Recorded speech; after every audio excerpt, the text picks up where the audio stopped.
recognized me just like that? Maybe I need to work on my impression.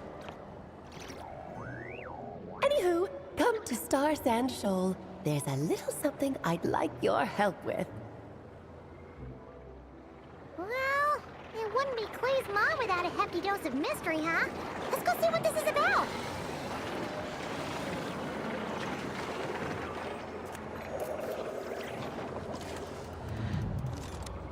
Some of these people have no taste whatsoever.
Oh, it's Durin!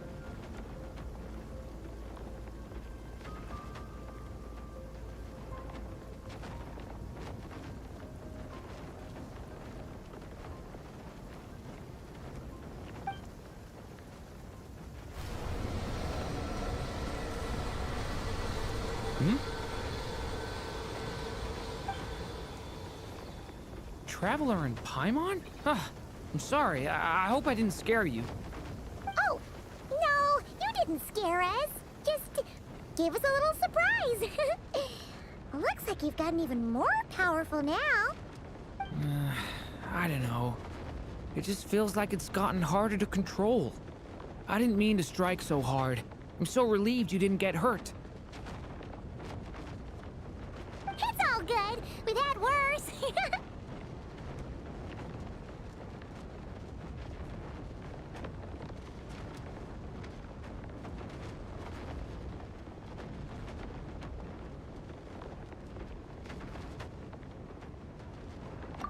No, don't worry about that.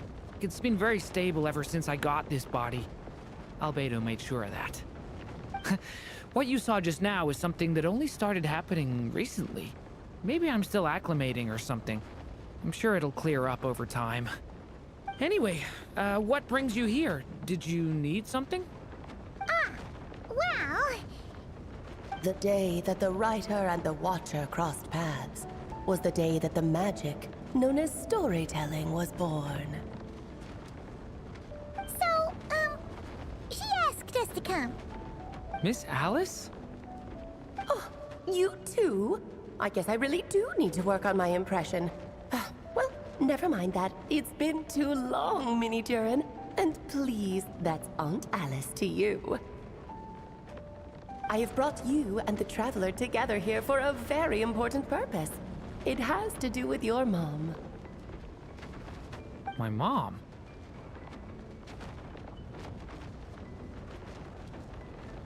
Indeed, fairy tale author extraordinaire, Anya Marie Andersdottir.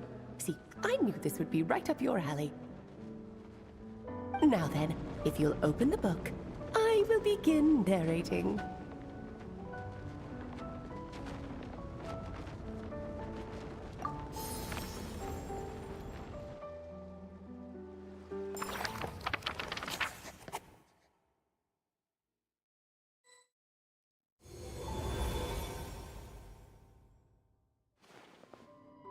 Whoa!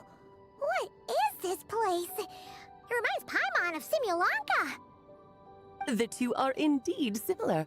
Both worlds were built using the same magic after all.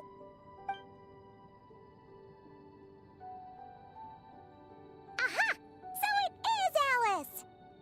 Hello, Aunt Alice? Oh, no need to be shy. Just think of me as one of your mother's dearest friends. You keep talking about stories and magic. What's this all about? Simulanka 2.0 or something? Certainly not. Simulanka was a peerless masterpiece. Without the original author, it would be impossible to create a sequel, even for me. But you are right about one thing. Just like last time, I want to show you a work of magic that has to do with storytelling. What's this?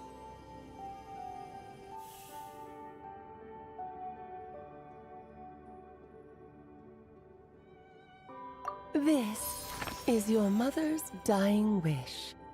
My mother's dying wish was a book? Let me answer that with a question. What do you suppose would be a writer's greatest regret? Have you ever read a book called The Little Witch and the Undying Fire? Oh, that's because it was the work of more than one person. It began as a little game at our tea parties. Each of us took turns writing the next part of the story. I wrote the first volume, then the other mages took their turns. Em was tasked with writing the final volume and tying everything up. But by the time everyone had finished writing their parts, Em had passed away. Oh, it was a terrible shame. A true tragedy. And that is the answer to my question. A writer's greatest regret is to leave a story unfinished.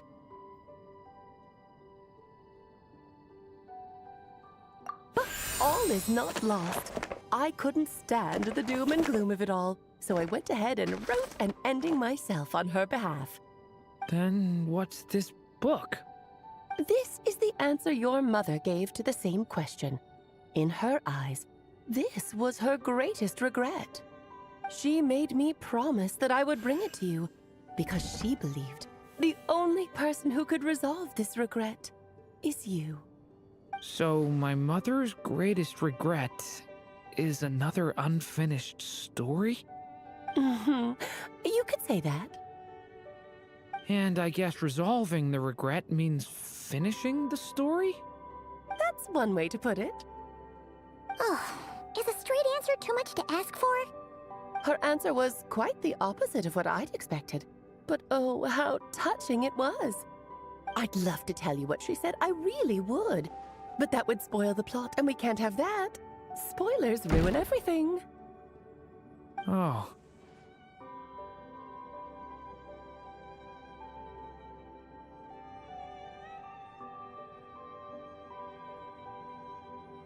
Just think of this task as giving a story a much-needed ending. All I ask is that you do your best. I understand. But I only just started learning human script, and I don't have any writing experience at all. Relax. Why else do you think your dear aunt went and found you two such wonderful helpers? With their experience, you'll have so many story ideas you won't know what to do with them. So don't be shy to ask lots of questions.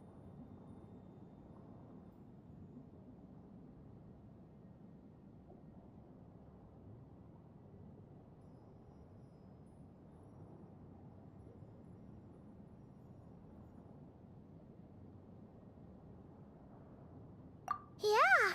If it's to help Durin fulfill his mother's dying wish, then we're in. Aunt Alice, could I ask, what kind of story was my mother hoping to write? I had a feeling this might come up, but that answer isn't mine to give. You'll have to find it yourself, here inside this book. Hmm. Don't worry. We'll help you come up with loads of ideas. Yeah. Let's find a nice spot where we can settle in and read through this thing. We could even get some snacks, too. Oh, the actual process might not be quite the walk in the park you're imagining, Paimon. Why's that? Because when Em created this book, she borrowed my magic. In other words, it's not a book you can just pick up and read. It's a magical book. Its chapters are scattered through memories of the past. Gather them all, and the book will show you its secrets. So, where are we supposed to find these memories? Em left a trail of clues for each unfinished chapter. Follow the hints, and you'll find them. Oh, and when it comes to adding to the story yourselves, you'll need to use this. And this is... This, my dear little Paimon, is the ink Em left behind. Infused with a little of my own magic, of course. If you're planning on writing something inside the book, you'll need it.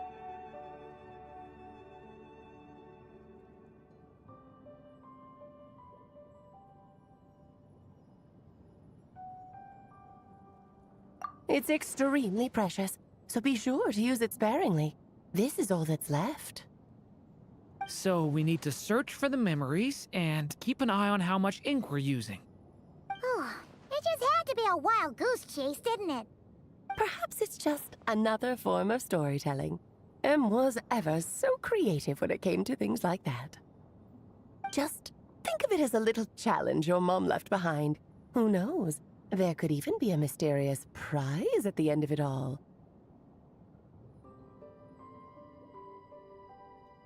I don't care about that. This was my mother's dying wish. Whatever it takes, I'll find a way.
With the two of us by your side, you'll be just fine. Okie dokie. That should be pretty much all you need to know. Oh, And once the story's complete, do let me have a little look-see, okay? I've read everything she ever wrote, so naturally, I can't miss this one.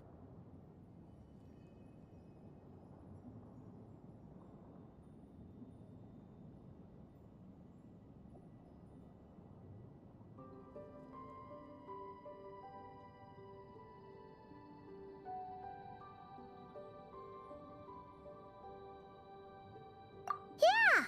Most of the time, you're pretty hard to pin down. Don't worry, I'll know when you're finished. Just wait for me to reach out. All right, off you go. I can't wait to hear how the story ends.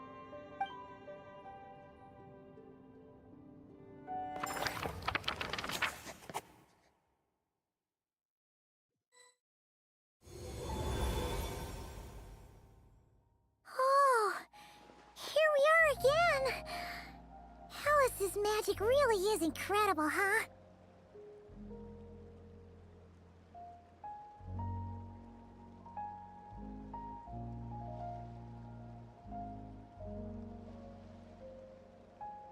Right. Alice mentioned we should be on the lookout for clues. Huh? A corner of repose for countless tales, watched over by the honor of knights. A place for stories to sleep, perchance to dream of ancient cities and the epics of ages past. There, a witch once spent a sleepless night, and all to bring forth a story yet untold. Find the place I speak of, for it is where the seeds of this story lie. Was that a riddle? Where do you think this mysterious place could be?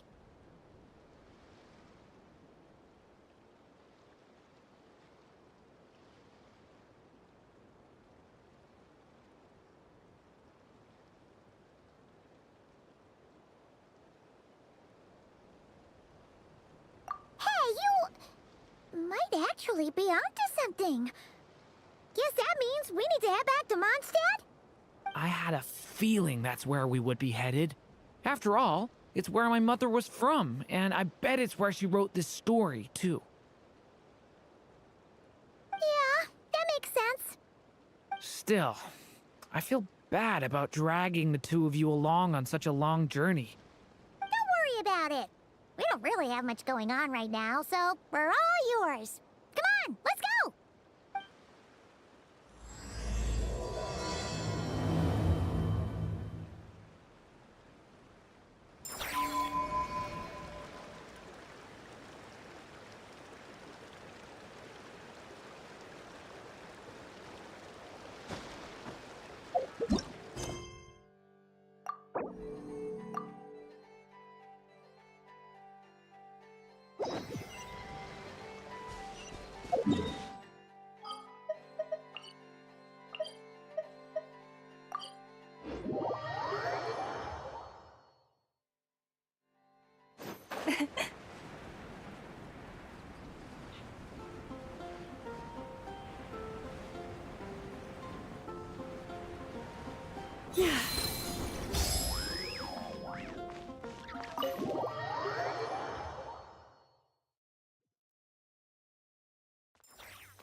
Back in the Mondstadt Library, huh? Talk about a trip down memory lane.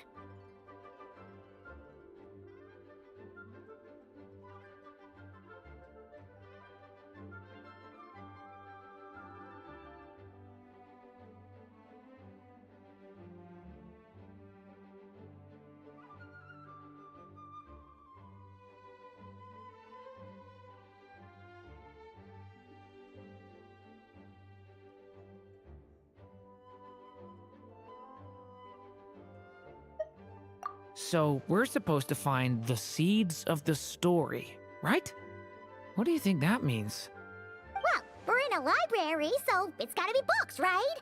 But seriously, there's so many here. How are we supposed to know which ones we need? Making a racket in a library? You should know better than that. Lisa! Oh, sorry about that. Now, who do we have here? Ah, my golden-haired cutie. And my little horn cutie, too. Sorry, Miss Lisa. I know you taught me to be quiet in the library, but Paimon was just trying to help. Please don't be too hard on her. Well, it has been far too long since we saw each other, so I suppose I can let it slide just this once.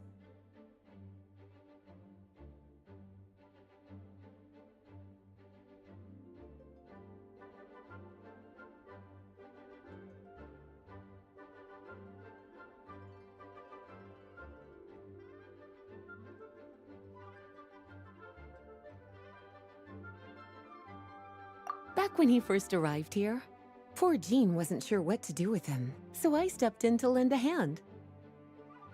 I figured, if I can handle a boy raised by wolves, then teaching one who's part dragon should be a walk in the park. Nice! Sounds like Durin was welcomed with open arms. Why, of course. Now, let's save the reminiscing for another time. I'm sure you're here for a reason. Did you need to borrow some books? It's kind of hard to explain. Maybe you could take a look at this. Oh?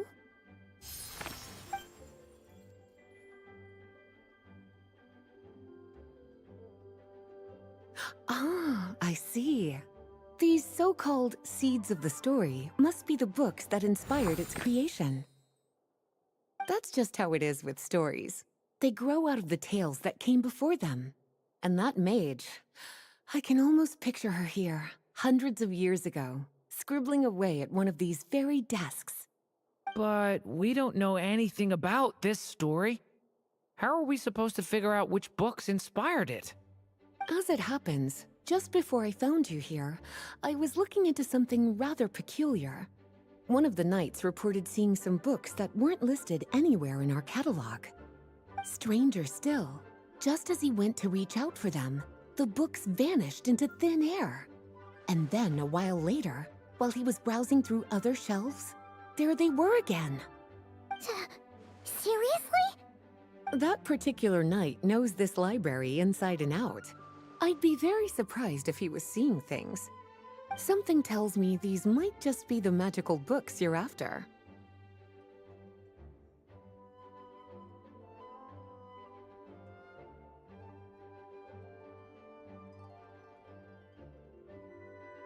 According to the report, there are 3 of these books in total. I'll be relying on you to track them down, cuties.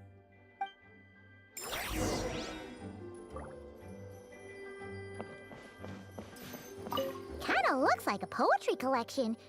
But why is part of the title missing?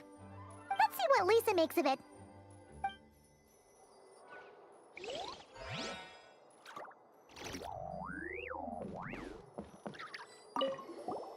Oh, wait! Did Klee write this one? Should this even be here? We better show it to Lisa.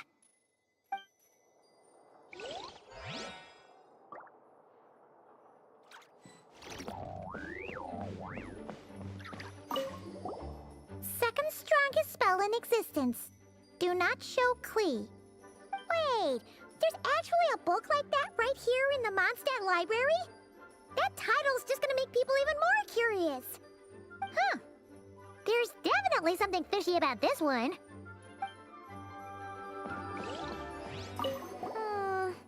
Let's hang on to this one for now. Could be one of the ones we're looking for.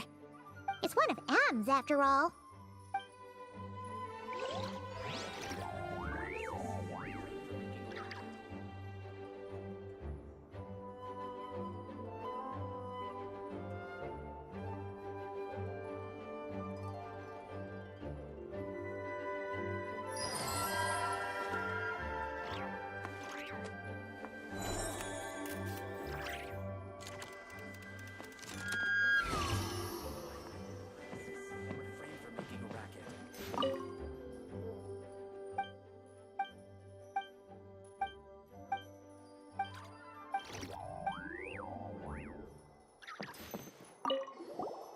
An experiment log?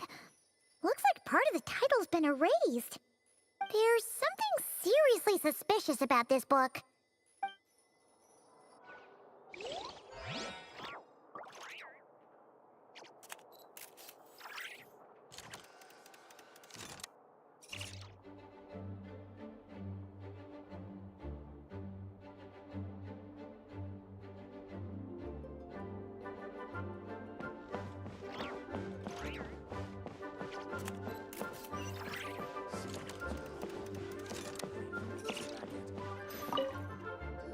Well, did you manage to find them?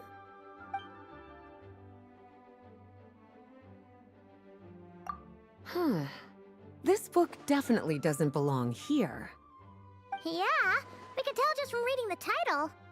Albedo was the one who brought it in. He suggested I place it on the restricted list and keep it sealed away. Why? He said it's full of forbidden alchemical formulas, some of which could even result in the creation of dangerous monsters.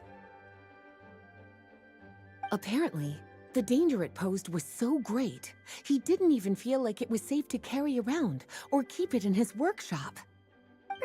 Really? Definitely sounds like it shouldn't be here then. Still, if that mage read this book too, it must have been written a lot earlier than I'd imagined. Well, did you manage to find them? Truly extraordinary, and certainly not the kind of thing that should be just lying around. In fact, Miss Alice gave strict instructions about it. So, it's some kind of book of spells? Paimon's guessing magic this powerful should be kept a secret. It's true. This book does contain one of Miss Alice's spells. But honestly, virtually no one could actually pull it off, even if they tried. The only reason it's even meant to be in the restricted section is because we can't let Klee get her hands on it. After Klee was born, Miss Alice advised us to seal it away. She even added that little subtitle herself. So, it's to keep it away from Klee, huh?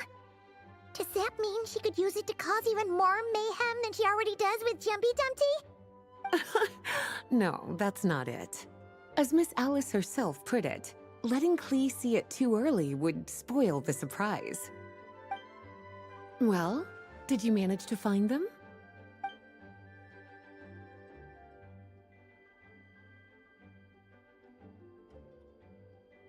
Yes, this is a restricted book, all right. It certainly isn't supposed to be here. Huh. But it looks like a regular poetry collection. How did it end up being classified as a restricted book? The issue lies with one of the poems inside. You've heard of the great battle that took place on Dragonspine, yes? 500 years ago, during the cataclysm in Conria, an evil dragon descended upon Mondstadt. A fierce battle with Dvalin ensued, but in the end, the evil dragon fell, and Dragonspine became its resting place. We're talking about Durin. The Durin of Dragonspine. Well, the poem in question turns the whole battle into a dance, with the evil dragon recast as an innocent child who came here in search of friends. But given all the suffering experienced at the claws of that dragon, how could the people of Mondstadt accept such a retelling? Bards are often accused of inventing history or distorting the truth in their ballads. But this one hit a bit too close to home. And since the knights back then were unable to track down the author, they decided to ban the entire collection, blot out the title, and seal it away for good. So the version in the poem, it was all a lie? I'm afraid that question is something only the dragon himself could answer. Well, would you look at that? Seems like these are the little troublemakers you're after. And all three just so happen to be forbidden texts. What kind of story requires reference material like that, I wonder? Forbidden texts? You know, the first time you mentioned that the library had a restricted section, Paimon thought you were just trying to scare us. Are you saying it actually exists? Not really something you should be poking your little nose into, is it, cutie? Sorry. Seeing as it was Miss Alice who asked you to look for these books, I won't question the matter. But they'll need to be sealed away again once you're done, so don't forget to return them. Don't worry, Miss Lisa. I won't forget. Well then, that's all from me. After all that hard work, I think I've earned myself a nice cup of tea. Alright, we've gathered all the reference books. What's next?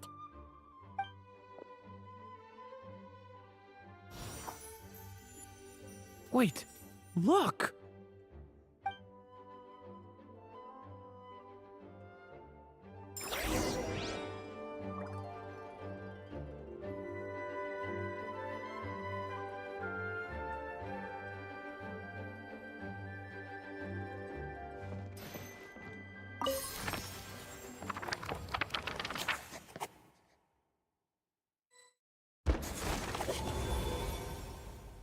Long, long ago, an evil dragon descended upon the human world, bringing terrible calamity in its wake. Bravely did the people resist, until at last, the dragon lay slain. Later, a witch with a love for stories came upon the tale of the evil dragon, and for reasons she could not explain, felt a pang of sorrow on its behalf. For she knew, despite its body being born of wicked alchemy, all along, the dragon's soul was that of an innocent child. Right up to the moment of its death, it had no choice in becoming a vessel of calamity, nor could it fathom the cruel fate that lay before it. Though the witch had a love of stories, she was not pleased with how this one ended. No, that won't do, she thought. I'll write you a better ending instead. And so she set off to do just that, borrowing a little magic from her friend. With it, she wove a dragon's egg, resolving to rear a dragon child of her own. Yet long in thought she lingered, wondering what kind of world her little dragon ought to behold upon waking.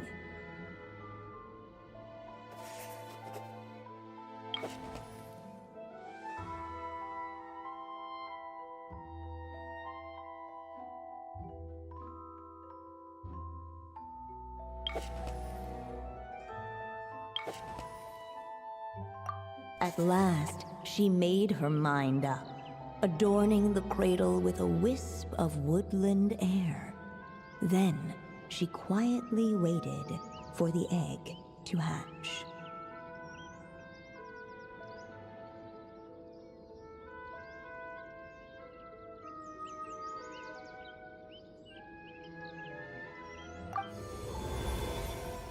Whoa! We're actually inside the story! This must be Aunt Alice's magic.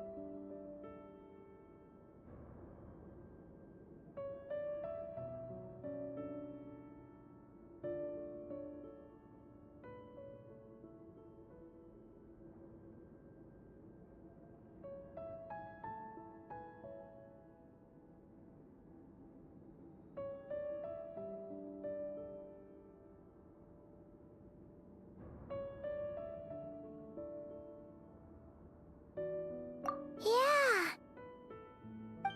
A story about me? Why don't we just see where the story takes us? All we know is the beginning at this point. Okay. And now a golden-haired traveler, a silvery sprite, and a dragon-born youth step onto the stage. What new chapter will their arrival bring?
out of nowhere.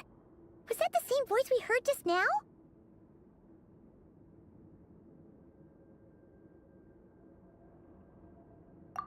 Yeah. But why does it sound so familiar? I've missed this.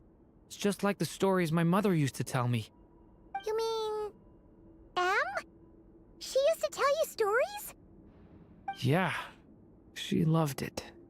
Back when she was still alive. Sorry, we should focus on what we're here to do.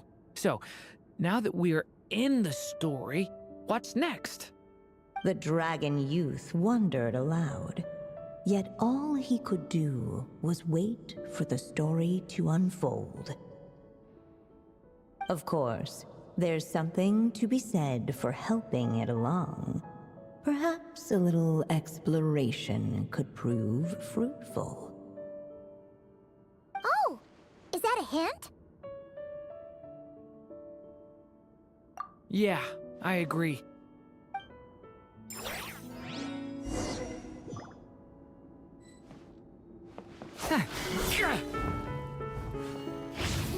Devouring claw!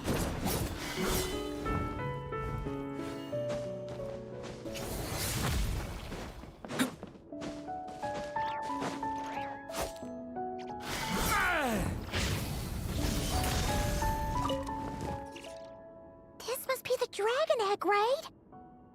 Looks like it's gonna hatch any moment now. So we've got a dragon egg about to hatch, a witch who loves stories, and that evil dragon we heard about at the beginning. Yep, it all adds up. This is my story, isn't it?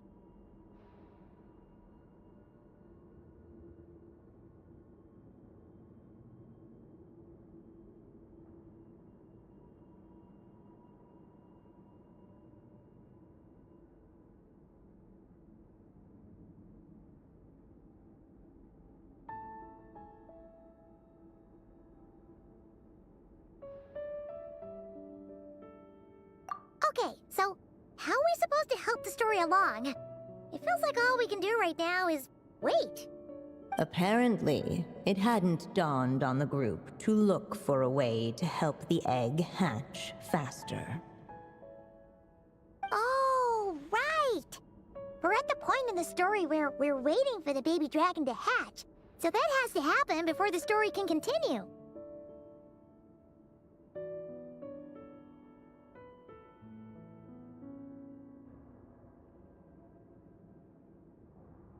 With the flames at his command, perhaps the dragon youth might be able to provide the egg with sufficient warmth.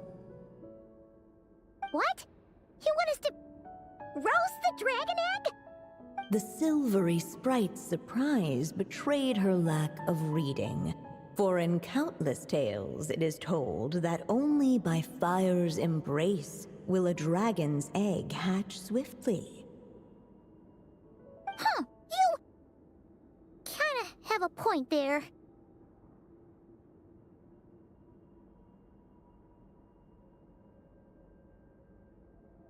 Okay, I'll see what I can do.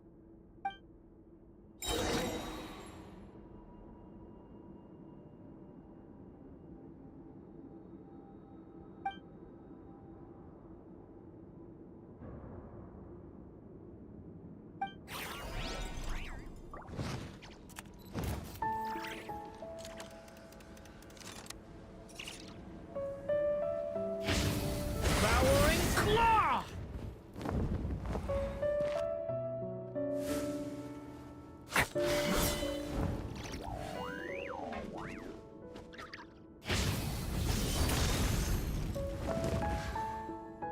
Decay! New life! Let every unborn life be welcomed with tender anticipation, and may that warmth stay with it for a lifetime.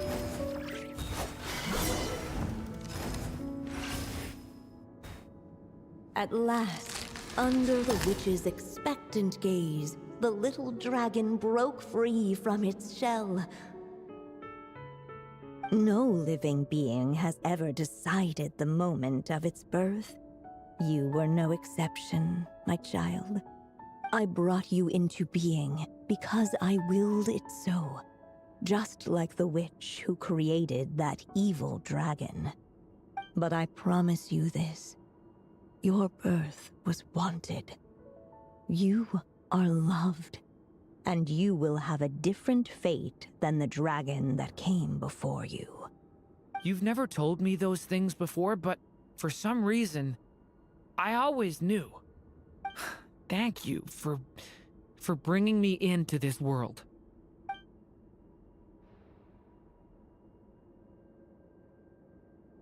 The waiting witch did not feel lonely, for she had 3 visitors by her side. Together, they beheld the hatchling's first breath of life. Holding her dragon child close, the witch promised him a life unlike that of the evil dragon.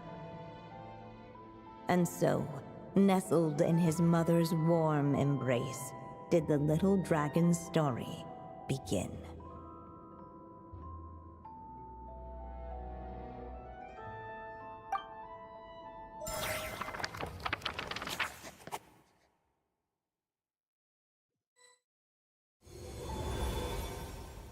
Wait, isn't this Mondstadt? Looks like we're back in the real world. Looks like there's more written on the page now and less ink left than before. So, does that mean we've completed this chapter?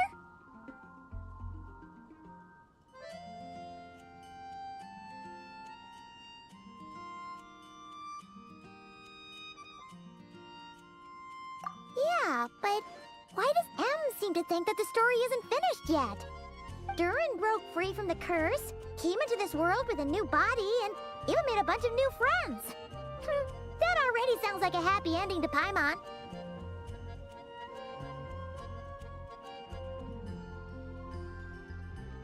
True. Everything's always so mysterious with these mages. Guess all we can do is wait for more clues. Huh.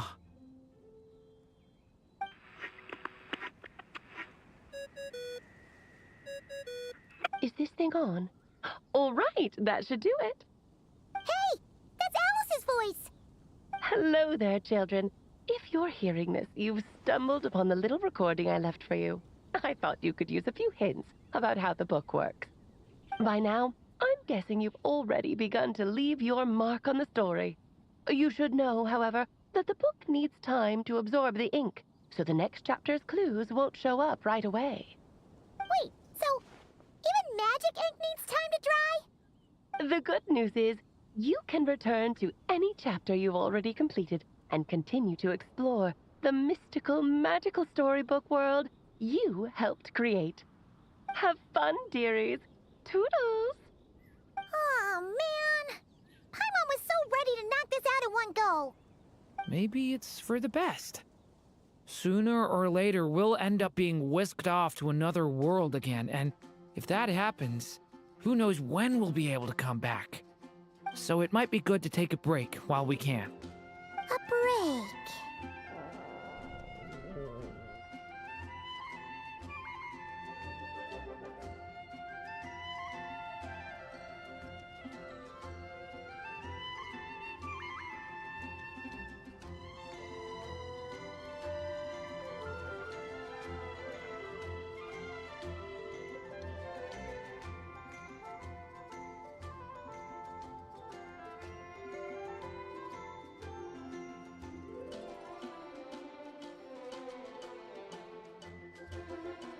Yeah!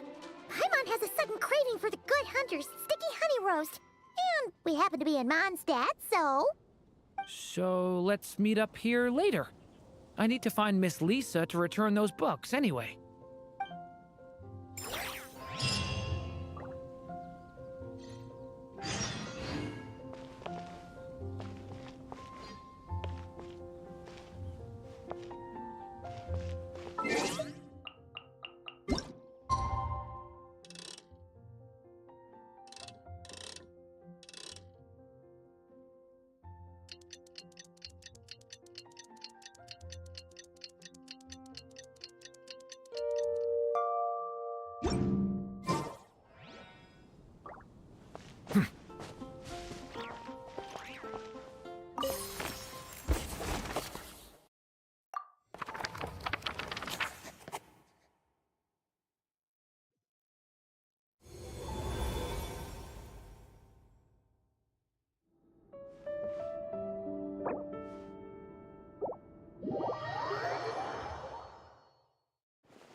Whoa! This is way too many books!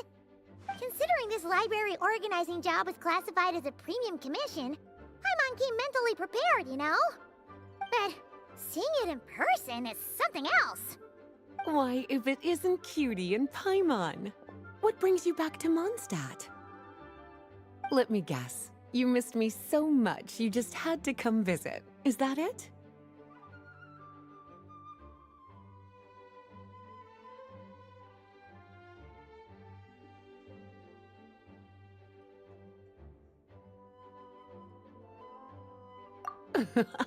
You've become quite the flatterer since we last saw each other, haven't you?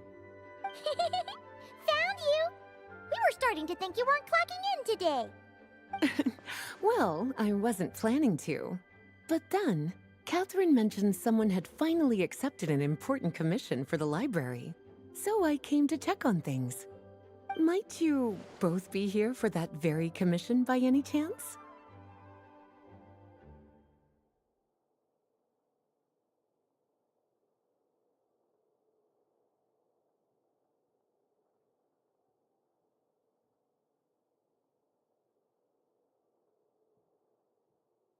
Ah, music to my ears.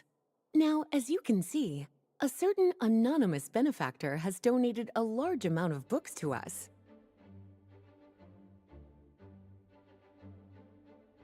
Imagine my surprise when a glance down the book list revealed that each one would be an entirely new addition to our collection. There are books of all different kinds, including quite a few that are banned. Troublesome, I know. So this wasn't an odd job I could trust to just anyone. And sorting them myself? My, what a headache that would be. It would take ages. All that to say, I'm very relieved to see you here. I would treat you to some tea, of course, but looking at the state of this place, perhaps another time, yes? Don't worry, just leave the commission to us. You're as sweet as ever, Paimon. Well then, good luck in here. I'll leave you to it.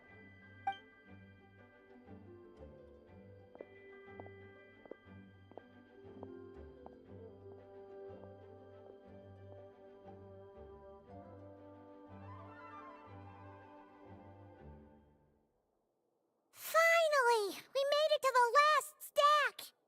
What even are some of these books? A Hilichurl's Guide to Running for Your Life? Do Hilichurls even read? Oh, and Basics of Whopper Flower Cultivation. Who'd grow one of those, anyway? And what's this one? The Little Witch's Dictionary? Huh. That title's kind of suspicious. And didn't we already sort this area? Did you notice it earlier?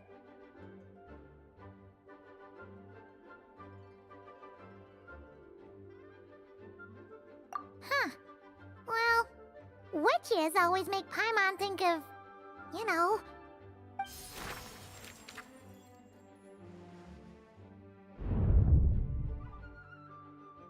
Yoo-hoo! Looking for me?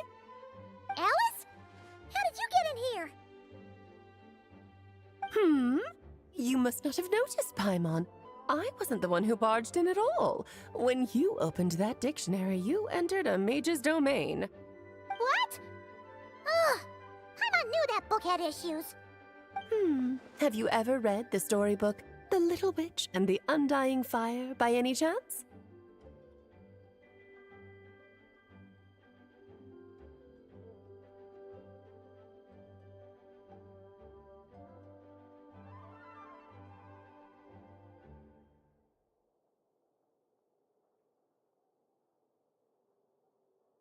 Splendid! That makes things easier to explain.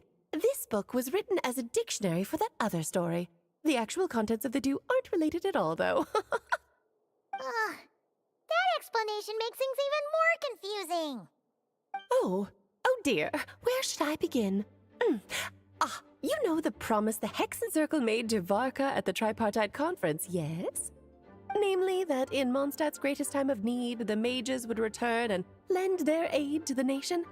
Well, waiting around for danger to descend upon the land isn't exactly our style. Rather than a scenario where we jump in and save the day out of nowhere, it makes more sense to lay the groundwork over time. That's how M put it. Besides, who knows when such a crisis could occur? It could be in the next life, or even tomorrow. Preparation is crucial. So, I gathered the mages together to write this dictionary. Of course, it had to be under the guise of being related to that storybook. Otherwise, I would never have been able to get them in one place. Well, we looked into Barbie's scryglass and came up with a series of tasks tailor-made for the people of Mondstadt. They're all in this dictionary. Striving toward a common goal, overcoming obstacles alongside trusted companions, becoming better versions of ourselves. That is the best defense against what dangers could lie ahead. Oh, you make it sound like something bad is actually about to happen. Now, I never said that. But still, we are talking about trusted companions here, Paimon. And when we speak of a person who could be considered a friend to all in Mondstadt, I'm afraid the pool of options consists of but one.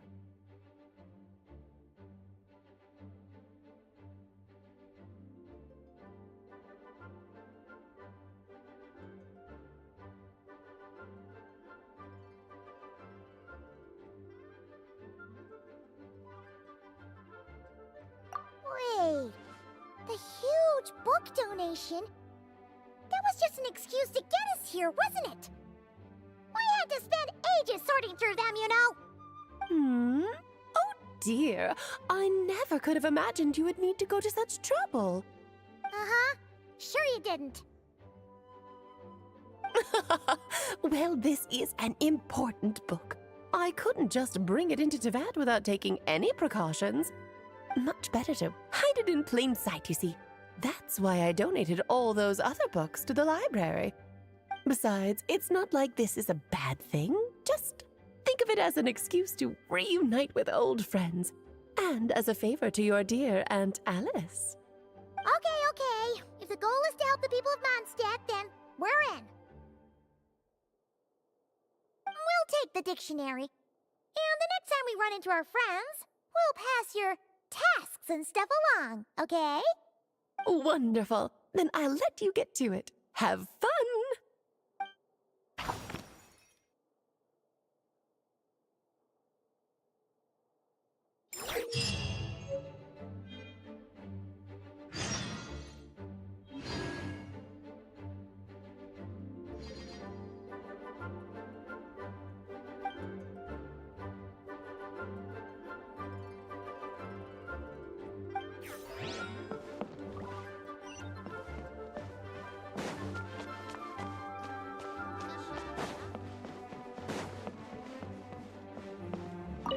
Oh, you finished sorting already? That went much faster than I expected. Now then, what would you like in return, cutie? You freed up my whole afternoon helping me with that. How about we spend it together?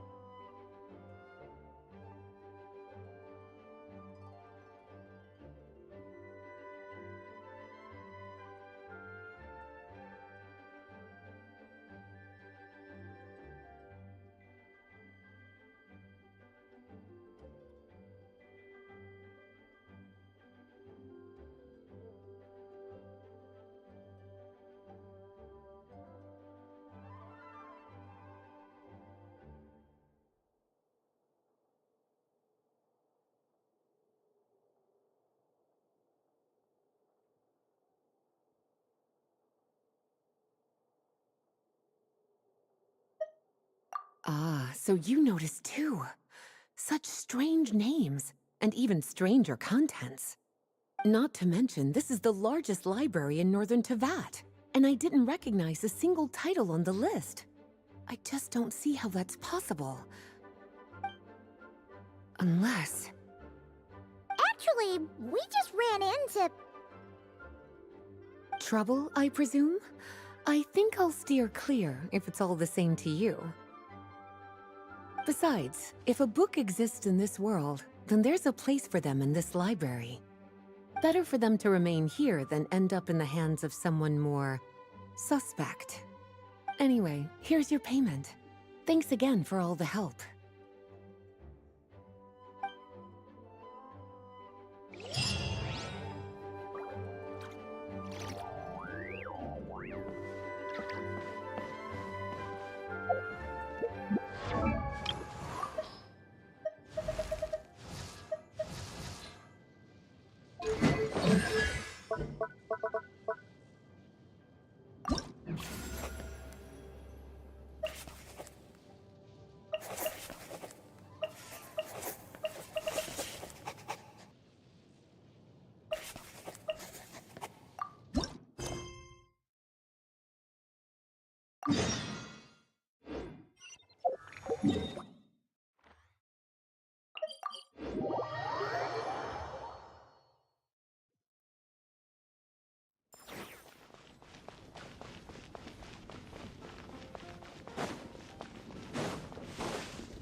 We have something for you.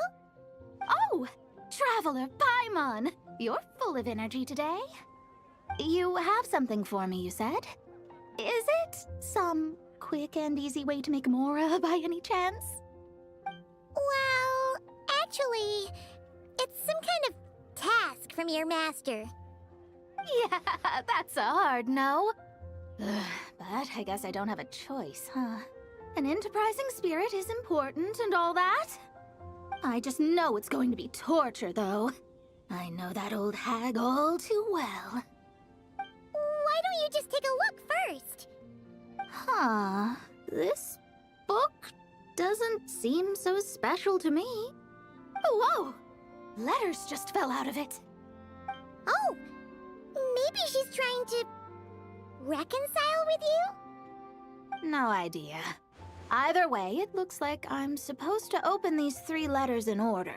Well, let's start with the first one.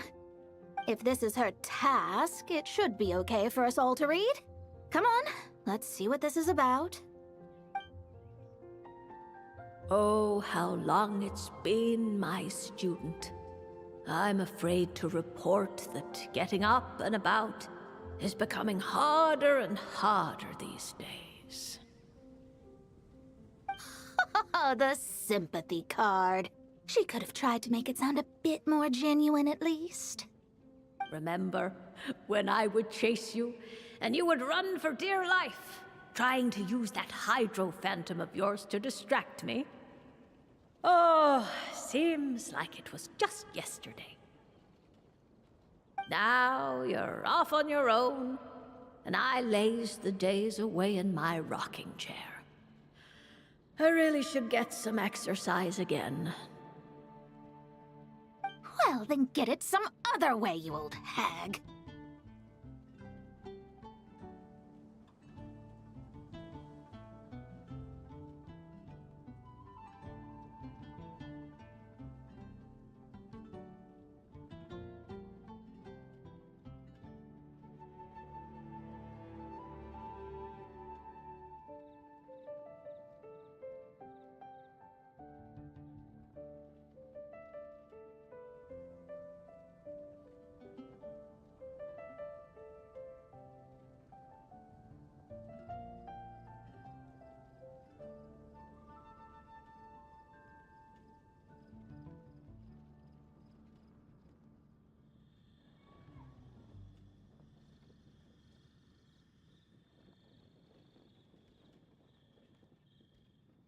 Now, I'm sure you're curious as to the purpose of this letter. And to that, I say this.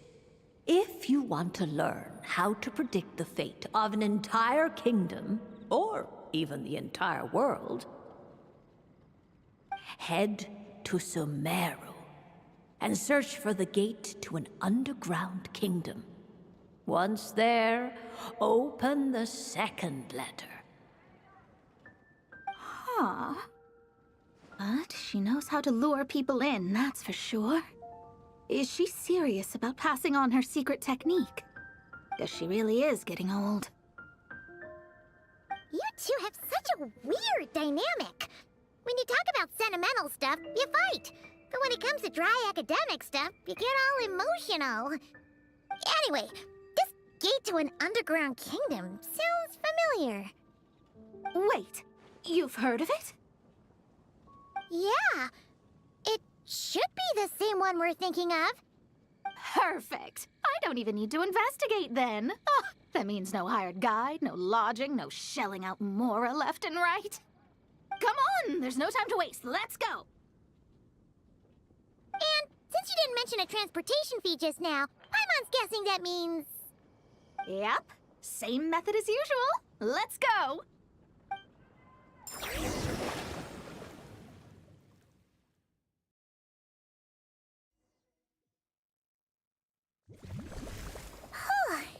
This brings back memories of summertime. It's actually kind of refreshing. So, this is the gate to the ancient kingdom of Conria. I'm sure a lot of secrets and tragedies lie behind it. Well, let's open the second letter. Let me see here. Yep, it's this one. As the ancient Sumeru saying goes, rote knowledge bears no fruit until it is watered with the showers of wisdom. With that in mind, there is a phenomenon in this land known as the Sign of Apausha. It is a celestial mark that burns in response to an all-too-ardent desire for the truth. In that sense, perhaps it's more fitting to call it a sign of truth instead. The records of this ancient kingdom state there are several large subterranean lakes in Conria, clear and calm as mirrors, whose surfaces reflect the true stars. This is because the sign of truth created in the water is able to bypass the false sky and connect to the outer universe. I had no idea. To observe the gravitational forces and influence of celestial bodies, one must be able to see past the false sky. Only by obtaining these cosmic parameters can one predict the fate of this world. Now, my task for you is as follows. Open a sign of truth in front of the gate to Conria. The rest is a bunch of stuff about the ceremony the old hag came up with to summon this thing. Yeah, all these planetary trajectories and runes. Paimon's not even gonna try to make sense of it. So, what do you say, Mona? Are you gonna attempt it? Well, I hate to admit it, but it looks like the parameters she came up with could work. Frankly, this prospect is quite exciting, and heading back now will just cost me another night of lodging, so no better time than the present. Emissaries of the enduring stars, wanderers over ecliptic and equatorial planes, radiant celestial brethren. Traverse the twisted paths of the cavernous void. I, Mona Magistus the Astrologist, invoke the power of Hydro to balance the scales.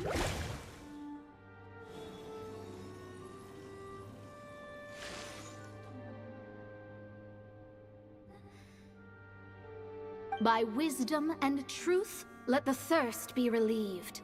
I, Mona Magistus, the Astrologist, summon you, O stars, to stand before me! Did it work? Ah! Monsters! How did that happen? No dice. The sign of truth only opened long enough for the monsters to slip through. Darn it. I didn't get a glimpse of the real stars at all. Whatever. I'll just take it out on you. The ceremony failed, but the old hag's new theory seems workable. I have a better grasp of hydromancy now. And the perfect test subjects to test it on.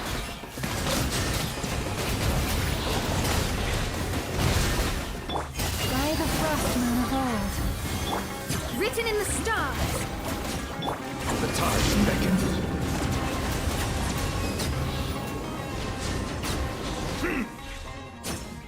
Phew! That's that! Well, the old hag said to open the third letter once it was all said and done. But I couldn't make it work. So, should I still open it? You know, Paimon thinks she understands your dynamic a lot better now. Look, she didn't say you had to successfully complete the ceremony, so you can open it. It'll be fine. I guess. All the same, I doubt she has anything nice to say. If you're reading this, it means you attempted to open the sign of truth. Seriously, I can't believe you actually tried it. What are you laughing at, you old hag? Conria was home to several lakes of stars, rendering the fabric of space in that area comparatively unstable. As a result, attempts to break through the firmament through non-physical means were more likely to succeed. In any case, I knew this place was well hidden and wouldn't be frequented by too many people.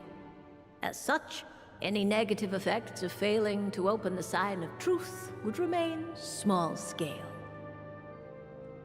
And of course, as my student, I felt sure you would have the chops to deal with the abyssal creatures that roam beyond the false sky. Even if you couldn't beat them, I am certain you could outrun them. You always were fast on your feet. Ah, connecting hydromancy to the kind of wisdom that quenches thirst. Truly, my genius knows no bounds. The practical application of the scry glass has also reduced disturbances caused by the false sky. Ha! I'd like to see Alice try and top that.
Given previous results, I should make a few adjustments to the experiment and ensure that the materials and equipment are all in order.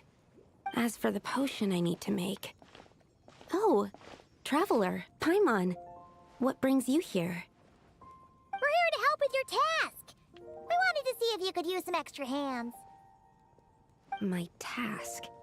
Oh, you mean the one Mr. Albedo told me about? The one from the Hexen Circle? Well, you're just in time. The experiment is ongoing, and I was just about to work on it. Ongoing? So, you've been working on it all this time? Yes. It aligns with other research topics I've been working on, so it hasn't been too much extra work. Still, What? Is there a problem with the experiment?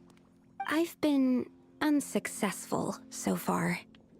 Oh, so it keeps failing, huh? It's not as simple as just failing. The whole theoretical framework behind this task is a bit more complicated than I imagined.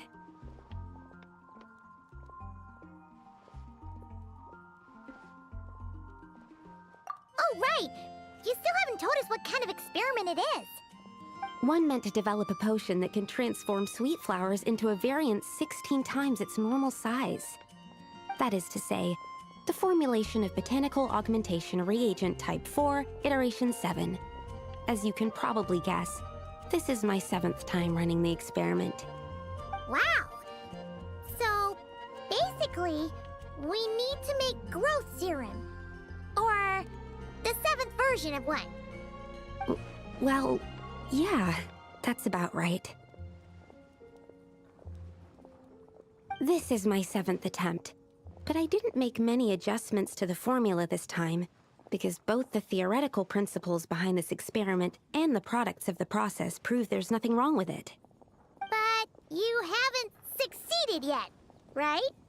Yes, I'm thinking that it's not my current formula that is wrong, per se, but rather, some other key element is missing. Oh! Then Paimon knows just what to do.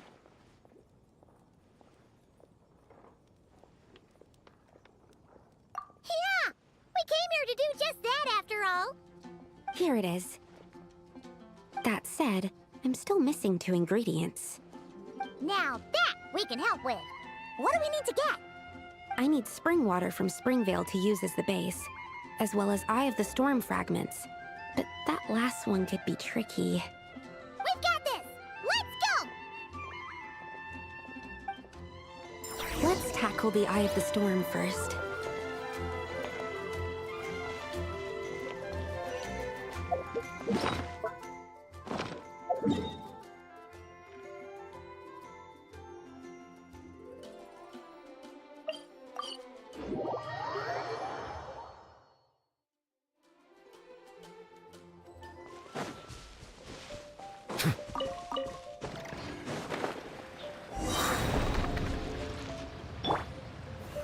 Solidify! Strike a pose!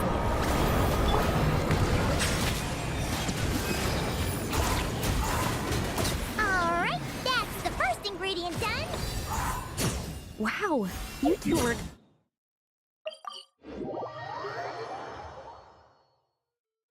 We can get the spring water down there.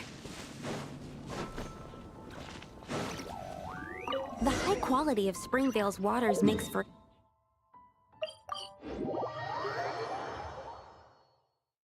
That's all we needed, right? Yes. All right, the ingredients are ready and the cauldron is just over there, so we should be good to go. But, Is something wrong? no. It's just... Do you mind if I watch from the side? Just for the purposes of accurate recording, I mean. I know lots of people don't like being scrutinized during experiments, so... Thanks. Then, I'm ready to go whenever you are. I'll make sure to take detailed notes, too. So, are you ready to start the experiment?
it.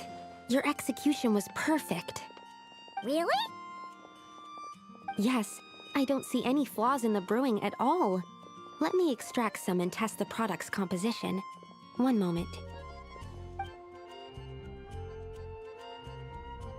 Yes, like I said, flawless execution. The potion is perfect. It's exactly what I was expecting. So? Was the 7th time the charm? Upon examination, it seems identical to the previous 6 iterations. Oh! Wouldn't that make the results identical? Not necessarily. Experimental outcomes can differ even with similar variables all around. You never know what the result will be. That's what makes experiments valuable in the first place. Come, let's test this thing out. I planted some sweet flowers beforehand which we can use. We just need to douse them with the potion and see what happens.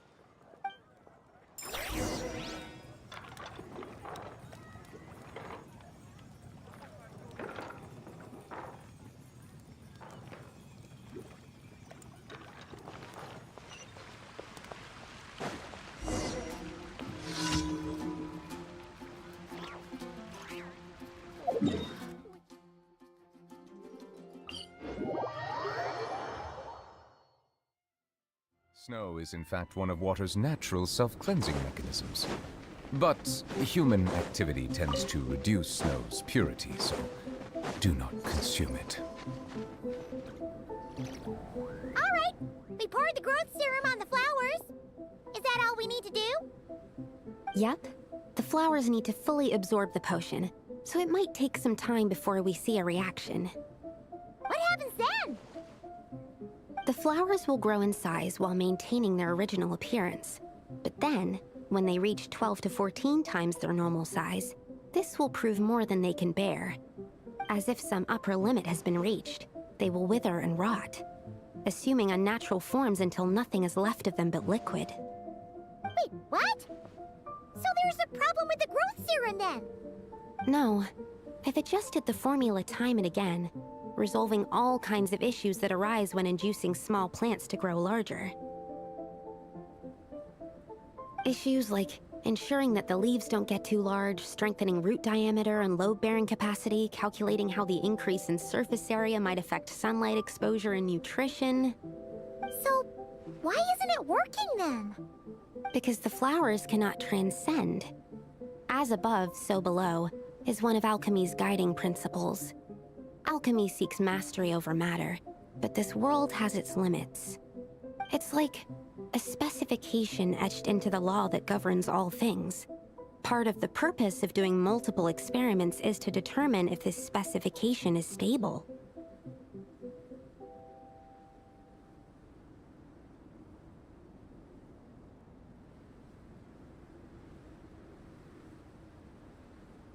Exactly. It proves that the limit continues to exist. Okay, this is all a bit over Paimon's head, but basically, you needed the experiment to fail to prove that the limits and borders in this world are stable? Oh, what a weird experiment. Huh?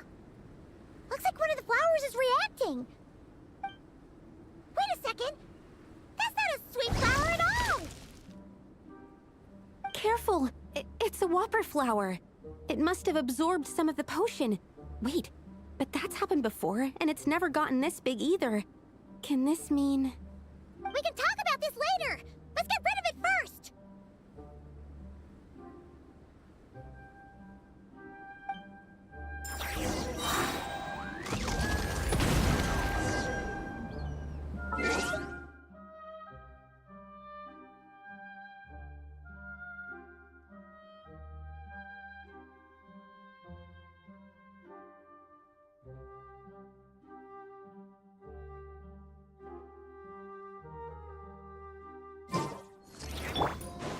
I will have order. Leave this place. Silence! Let the mighty be humbled. Huh!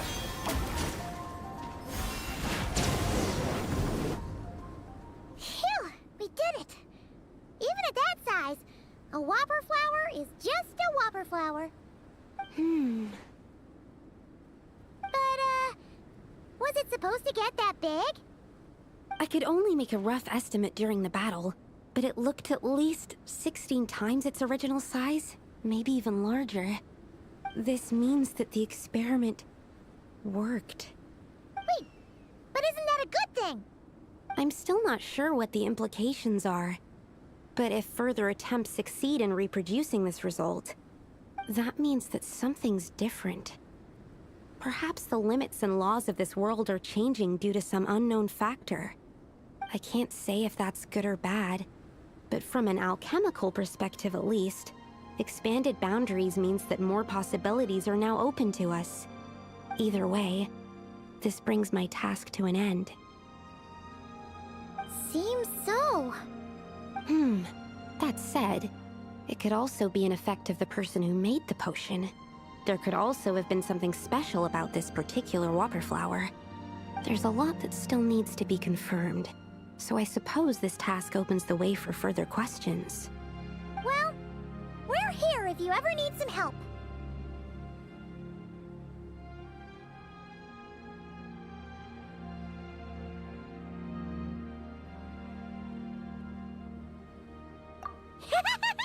Just think about it! Paimon could probably beat a whole gang of treasure hoarders to a pulp if you were 16 times bigger! I have my doubts. The only reason the serum worked on the whopper flower was because its internal structure was similar enough to a sweet flower. If you drank some, you might become 16 times bigger, but you might also turn into a plant-based life form. Yeah, nope. That's not happening then. Oh, by the way, Paimon wanted to ask, why is all your research focused on things like sweet flowers and sunsettias? Oh, that's simple. Both sunsettias and sweet flower nectar taste sweet.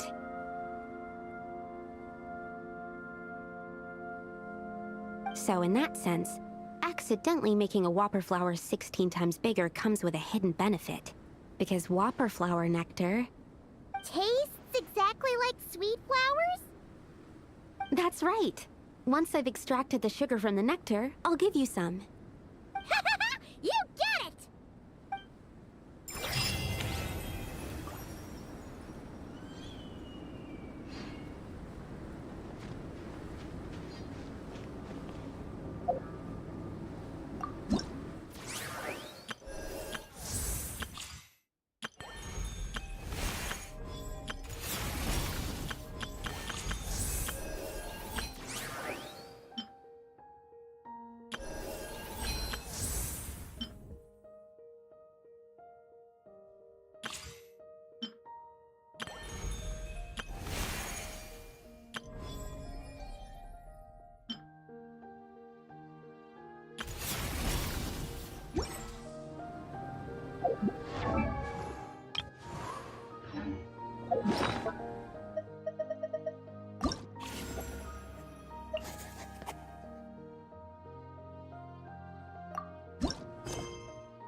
I find that the beauty of bright sunlight is best appreciated from the indoors through a window.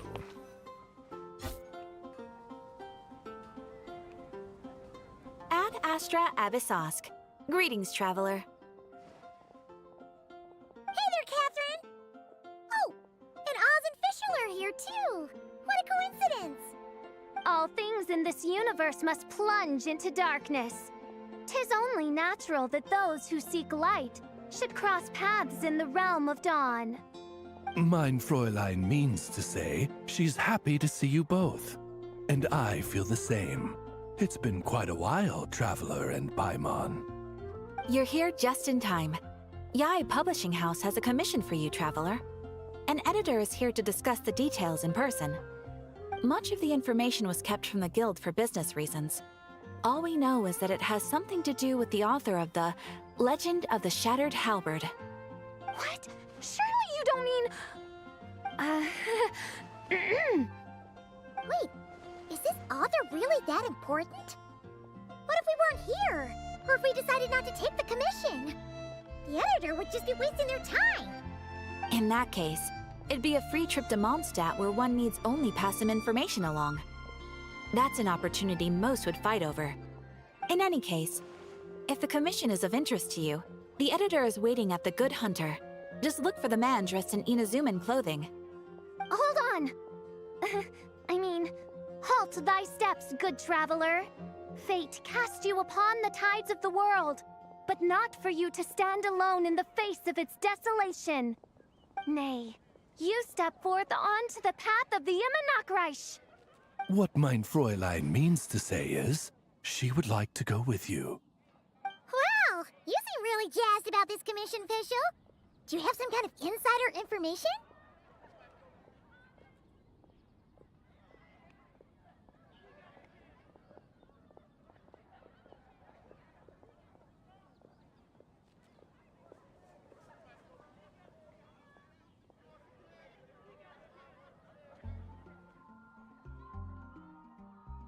Well, let's head to the Good Hunter to meet with this editor then.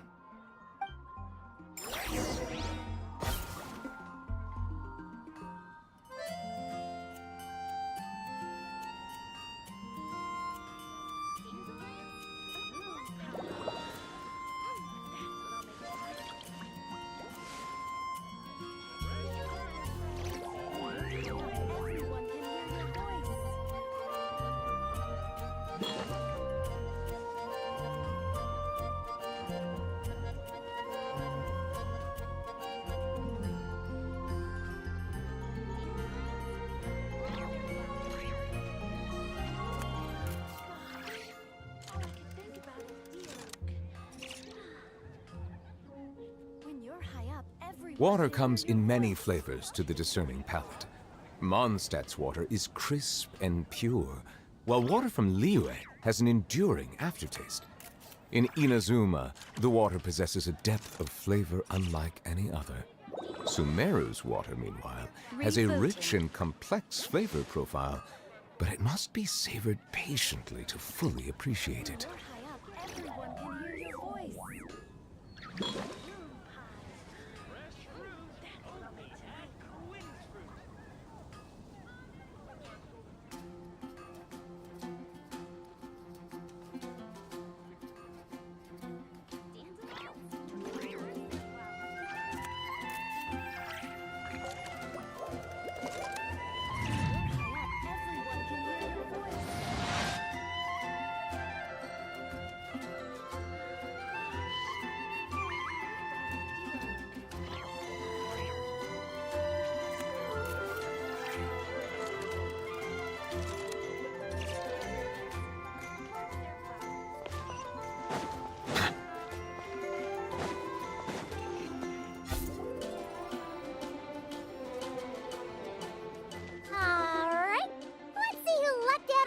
Free trip to Mondstadt. Wait, you're Shing. Oh, Genyu's editor, Onodera. Traveler, thank you for all you've done for us in the past. I come here today with a commission from Lady Yai, with which I'd like your help, should you be willing. Oh, and might I ask who this person dressed like Princess Fischl is? You have the pleasure of speaking to our eminent person, Fischl, Prinzessin de Vertalang. Mein Fräulein means to say that her name is Fischl, and that she is most pleased to meet you. Yep, this is Fischl. She's a reliable adventurer, and she's here to help.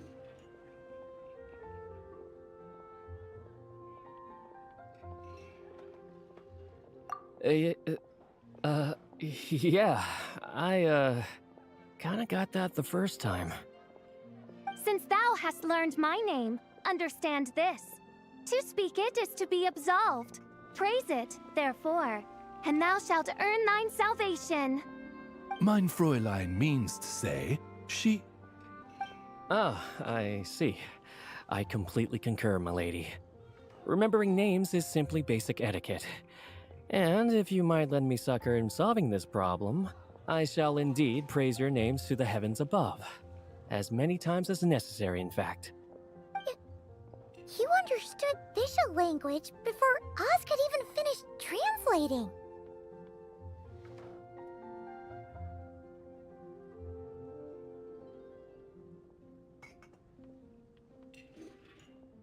Well, let's get down to brass tacks then. Now, have you heard of the author Mr. Nine? He's famous for writing the legend of the Shattered Halberd. Flowers. What was that, mein Fräulein? Flowers for Princess Fischl. That's what Mr. Nine is actually famous for. Mein Fräulein means to say, even should the creator be cold and unmoving, the Prinzessin and her immer Nachtreich's resplendence might yet compel them to weep. Well, sure. The author of Flowers for Princess Fischl, Mr. Nine. He sent a letter from Nodcry asking for help, and he seems to be in bad shape. So ask the Adventurers Guild or a local mercenary to find him. Seems pretty simple to Paimon. Where it's so simple. But here's the problem. We don't know anything about Mr. Nine. What he looks like, how old he is, where he's from. He's only ever communicated with us via letter, from addresses all over Teyvat. And he's never showed up to our annual meeting or events. Not once. So, what are we supposed to do? Well, we'll need to investigate Mr. Nine's identity, that's for sure.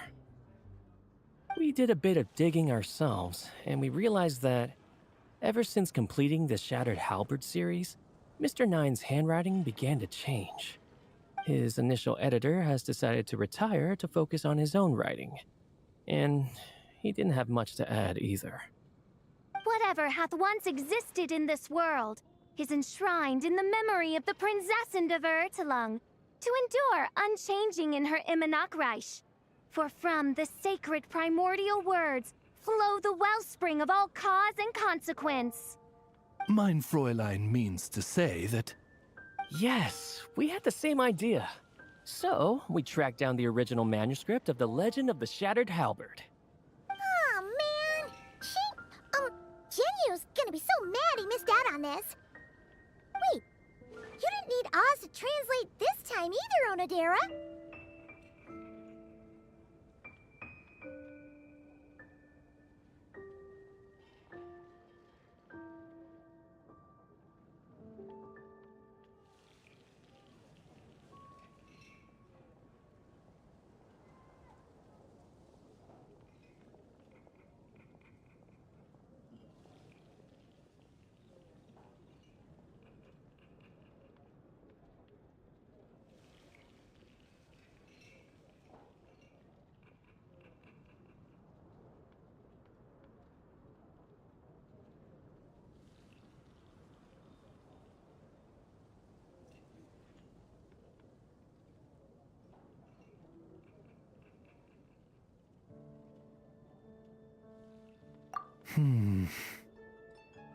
Osvaldo Hafnavines, hast thou perceived something? No such Henry exists, mein Fräulein. I sense a faint, elusive resonance. Something akin to the magnetic field, gravitational force, and threads of cause and effect that surround you, mein Fräulein. Isn't that interesting? Well, in the end, our only takeaway was that the design and craftsmanship of the paper point to it coming from Qingce village in Liyue. Huh. Could Mr. Nine be from Liyue then? No, wait. If we're talking authors from Qingce village specifically... No, it couldn't be. Could it? Chong the Ninth? Ah, I've heard of him. He won a Best New Author award for the first apprentice of Guhua. It matters not. Though the Saint of Tears and the Saint of Atonement perform manifold labors on divergent principles, their power flows but from a single source. Mr. Onodera, if you please. Wait, Oz?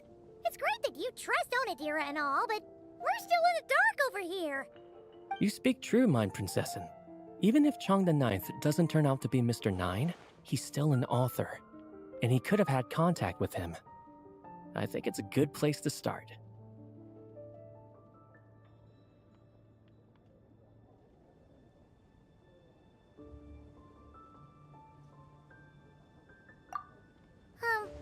Yeah, Well, either way, I appreciate the help. I'm counting on you.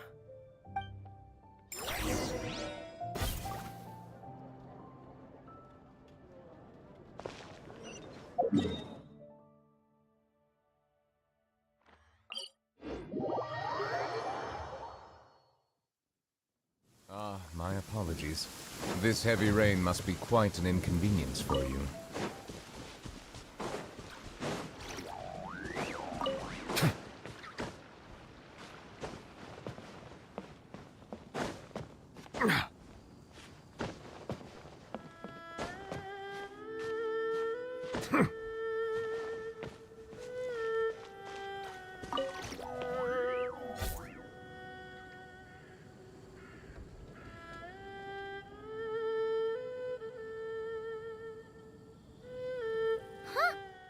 Chang the Ninth isn't home.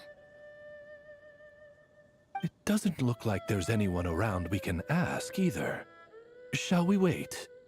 Seems like that's all we can do. Still, could his absence mean that he really is Mr. Nine, now kidnapped and sent to Nodcry? Perhaps we should have a look around his house. Barging in without permission seems wrong. But if he really is Mr. Nine, then... Okay, let's do it.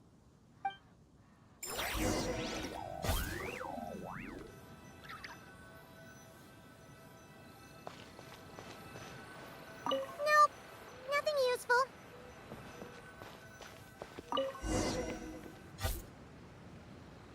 Just seems like a bunch of ordinary stuff. Nay, I, the Prinzessin, have beheld the mystery of the universe enshrined in these specks of dust. What hath been revealed is the very fount of wisdom. Ever does it flow toward the shores of truth. Mein Fräulein means to say, she thinks this is a clue.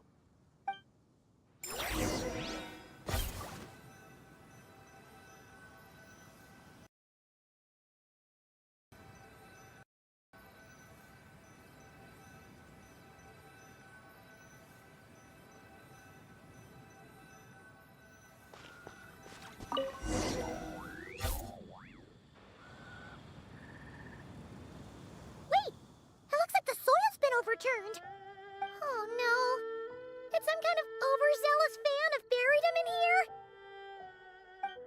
Maybe we should call the Millilith. What do you think, Traveler? It's all right, Paimon. Mr. Nine's most zealous fan happens to be right here.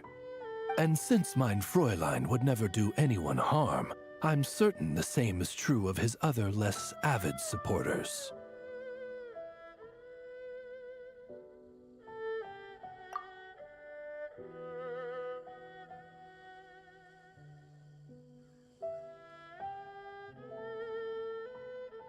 What is the meaning of this? I'm calling the Millilith. Cheng the Ninth! You're not dead! Or kidnapped! What are you even talking about? Oh, wait a second. You're the ones who came here with that young lad from the Guhua clan. Yes, I remember. I'm guessing this is a misunderstanding then. The question still stands, though. What are you doing digging around my house? Oh, well, actually, we just wanted to know if you've ever written under the pen name Mr. Nine. What? Not even a whole bucket of hallucinogenic mushrooms could make me that delusional. No, no. If I were Mr. Nine, why in the world would I enter all those writing competitions? To what? Demolish the competition from the shadows? Yes, doing a real bang-up job, aren't I? My submission's never even been selected. The classic archetype of the boy hero is outdated. That's the kind of critique I get. Even opening with a plot twist or disguising your hero as a fool is falling out of fashion. Modern readers are drawn to the boundless imagination and innovative world-building character of Mr. Nine's works. Good point. Besides, if I were Mr. Nine, I would have come clean the minute First Apprentice of Guhua won that award. What? That old beggarly Chong the Ninth is Mr. Nine? No, there must be some mistake. What a sight that would have been. Yeah, and when we were here with Shinjo that one time, you talked up the legend of the Shattered Halberd a lot. If you were the one who wrote it, that'd be like Jean complimenting herself for being a good knight. It just doesn't add up. In any case, while this gentleman isn't the Mr. Nine we're looking for, I sense something of interest on his person. It's a peculiar signature, the same threads of fate I sensed on you, mein Fräulein, and on the manuscript. I believe the traces are related to Mr. Nine, and it appears I can track them. Hey, that's perfect! Once we head to Nokrai, you should be able to find Mr. Nine, no problem then. But back to the signature. What were you doing before this, Chong the Ninth? Oh, well, I ran out of manuscript paper, so I went to buy some. I'm particular about that kind of thing. Creation of literature demands the highest quality. Ah, no wonder. Mr. Nine uses the very same type for his manuscripts. Huh, that explains it. Thanks, Chong the Ninth. We should get going. I'm not quite sure what I did, but you're welcome, I suppose. Farewell, creator of another world. Though I must say, the laws and narratives thou hast ordained can scarce compare to the dream dust sedimented in the Immenachreich. Mein Fräulein means to say, your writing isn't... I mean, mein Fräulein offers her thanks.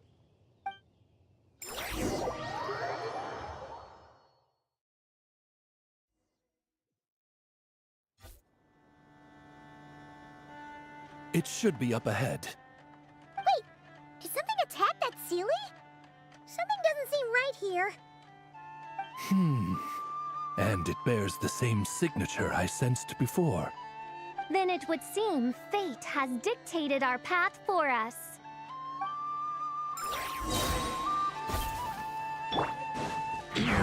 Order guide you. Show you thing! You poor... By royal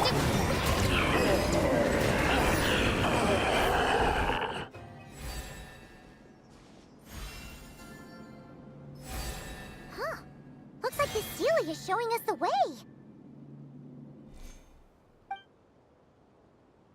Let's follow.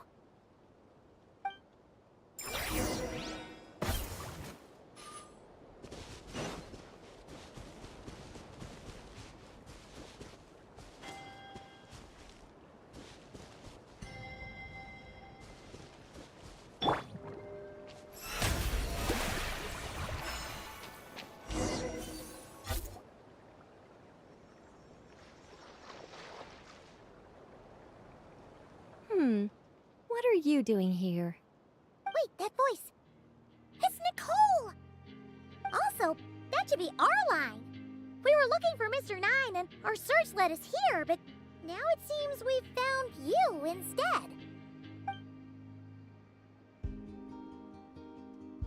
Ah, I see.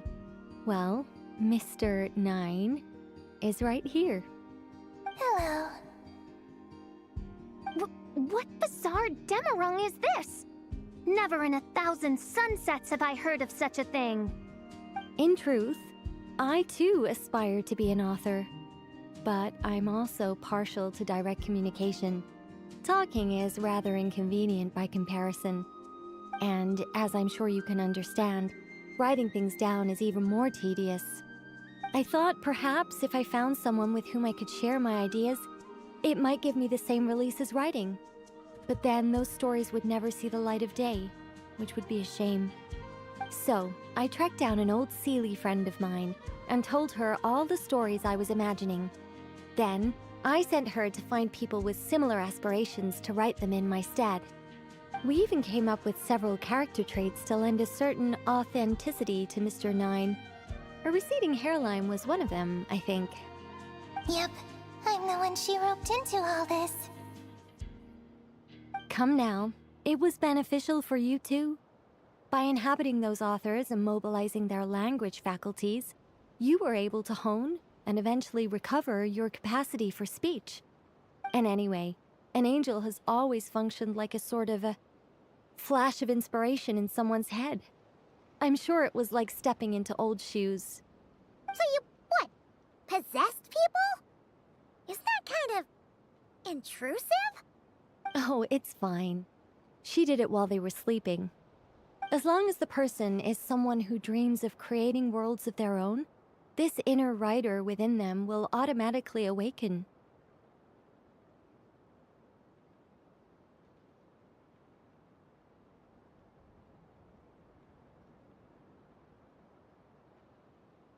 Wait, but what about the letter and the strange intuitions Oz has been having? Nicole sent me to monitor the situation and not cry.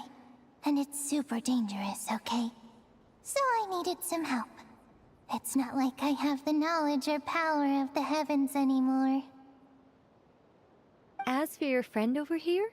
Well, you see, when writing a story, it's not uncommon to incorporate certain half-true details. For realism's sake, you understand? Yeah, we've seen that before. A real curse was written into an Inazuman light novel once. Indeed. In a similar vein, Mr. Nine's stories are full of metaphors, including one for the creation of life. What it describes isn't made up, per se. We just never imagined someone would actually manage to use it. Until you came along, young lady. Mein Fräulein is speechless. So if I may ask in her stead, did she manage to use one of these half-truths in Mr. Nine's novels to create me? It was more like 70% made up, 30% true. No, it was 90% made up, 10% true. I thought it was too dangerous, so I changed it. See, I knew you'd never read my books. You don't seem too surprised, Oz. Well, I suppose I've vaguely sensed this since the beginning. Regardless, it is an honor to serve mein Fräulein. Well, once our affairs in Nodcry are resolved, Mr. Nine will be able to return home. Yes, just tell them that when you return. I don't want to be your eyes here. It's too dangerous. Oh, but, while you're at it, could you pass a message along to that guy in Chengsa village? I've been splitting the royalties with him 90-10. His share's been buried in his yard all these years. Wait, what do you use the Mora for? I bury it, and then lead people to the treasure. Guiding people is in our nature. It's what I love to do. Feel free to come search for my personal stash someday. I've buried it at the furthest end of the Immer Nachtreich. I will. I absolutely will. Mein Fräulein? And, I just want to say that I really like your books, Mr. Nine.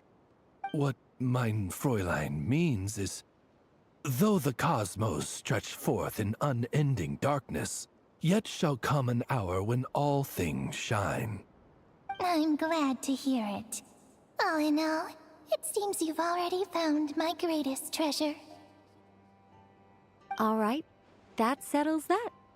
Now, I need to have a quick argument with Mr. Nine about who really deserves to be considered first author.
Absolutely not.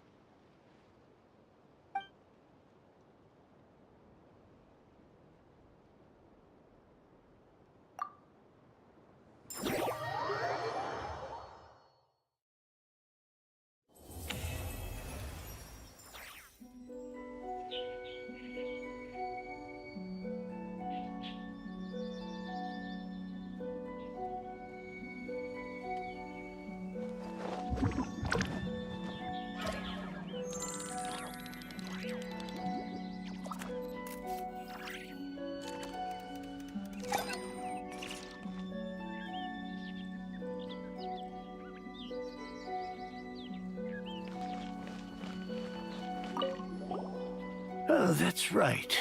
Just channel Mr. Nine. How would he write this particular essay? Hey,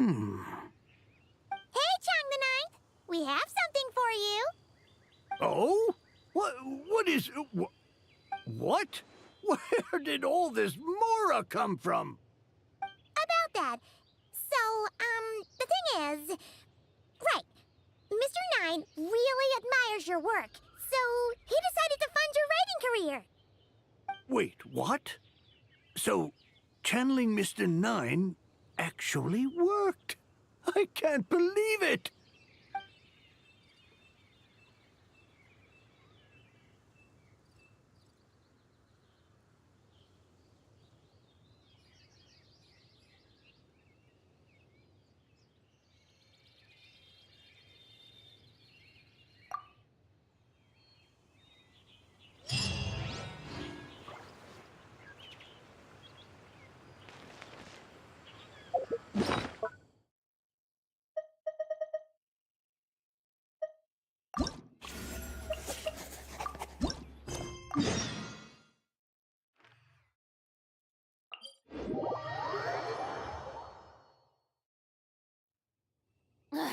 Boring.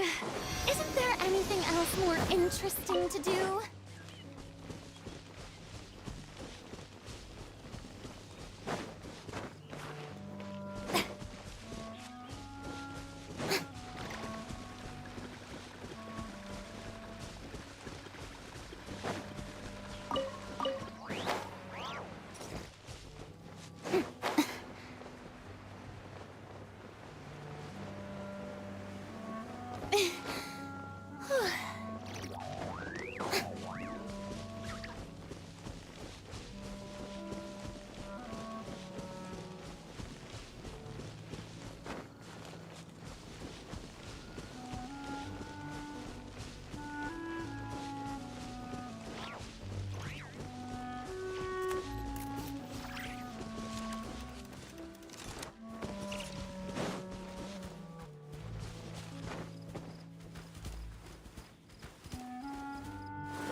Razor over there with...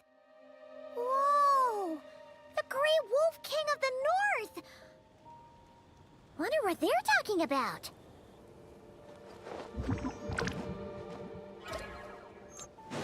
Yep.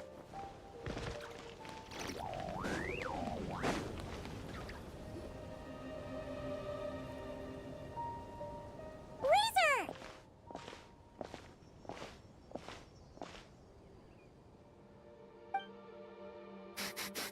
Familiar scent. Ah, you two. You have been good? Yep, we're doing great. Oh, but what happened to Berea's Razor? We saw you talking just now. Is it a secret? We go on hunt. I tried to convince Wolflord. A hunt? Oh, is that Razor's task? Are the wolves out of food? Is that why you're going on a hunt?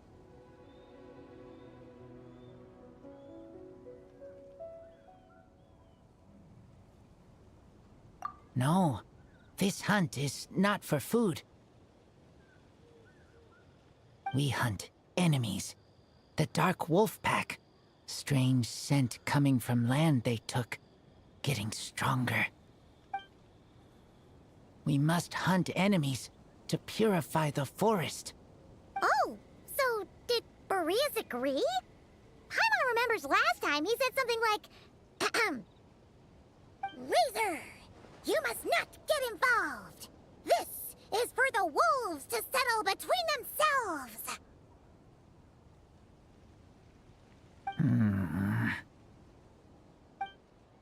Oh, sorry, Razor. Paimon didn't mean to dig that up again. It's okay.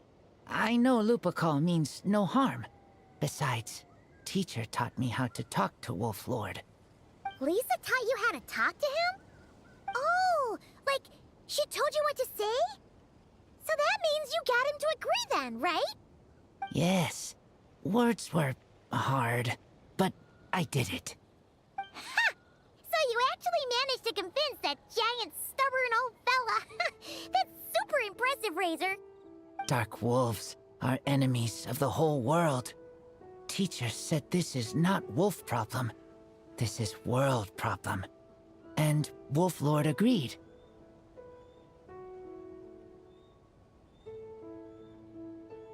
But because of that, other wolves won't join. This war is between me and Dark Wolf Pack. Then count us in too. Those awful Rift Hounds have been getting on our nerves for a while. Thank you. Help makes for easy hunt. Speaking of, how is this hunt gonna work? We set trap. Chase dark wolves here, into trap. Then Wolf Lord pinned them down, and we finish hunt. Tell me when ready. We start hunt.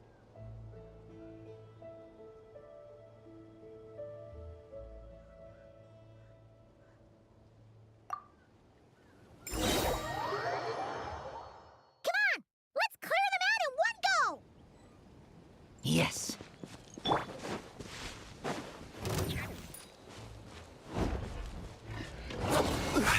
I will have order.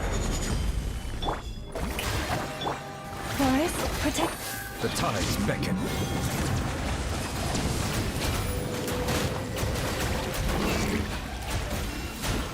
Settle down. Done.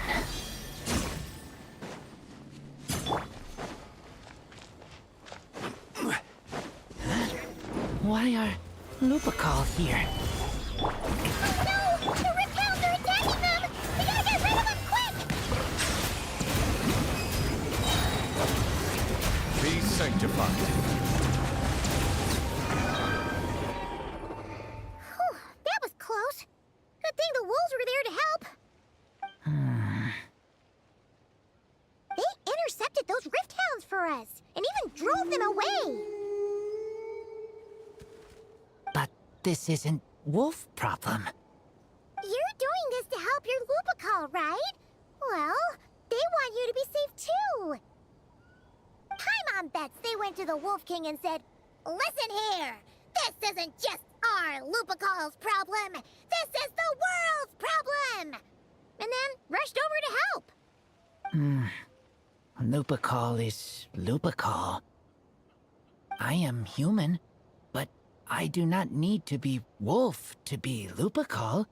I just want to help them. Well said, Razor.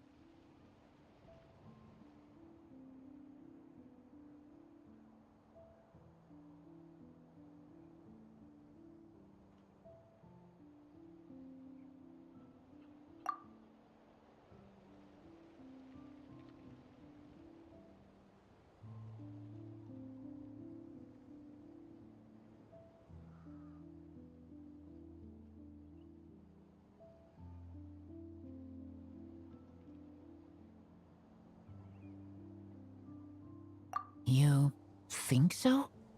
Yeah, absolutely. Now, come on. Let's go kick some Rift Hound butt.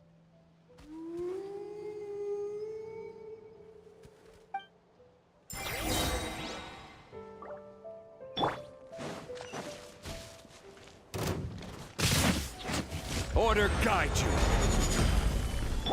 Shower me with that! Leave this one. Bow your head. The tides beckon.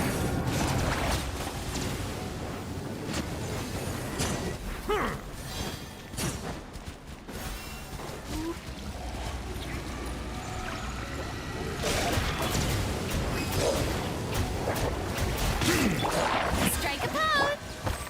Solidify.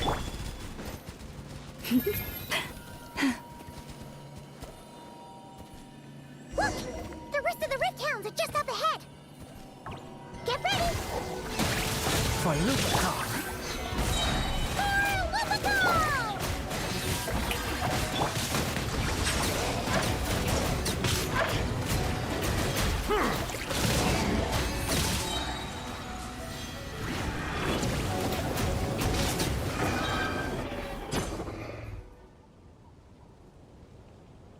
We did it! Thank you for helping. I thought protecting Lupicar was up to me. But Lupicar also... We're here because we care about you, just like you do us. That's what makes us Lupical, right? Right. We are Lupicar forever. Aww. And now, there won't be any more intruders in Wolvendom. No. Dark Wolf Pack, Rip Open Sky. They could come again. But me and Lupicar will hunt them down, no matter what. Yeah! If you ever need help, just say the word. We're here for you. I appreciate it.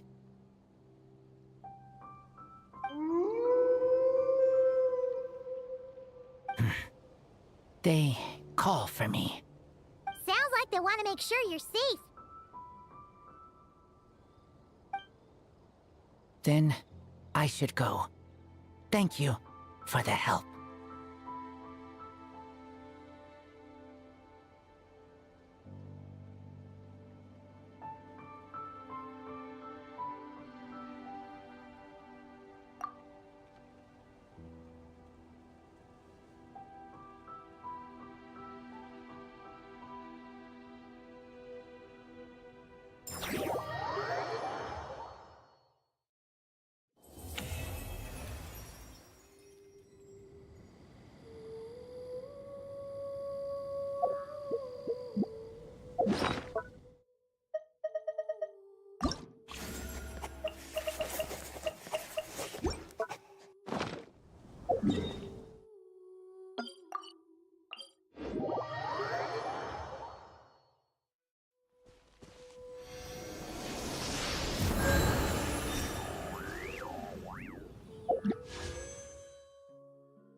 Melusines are beautiful creatures.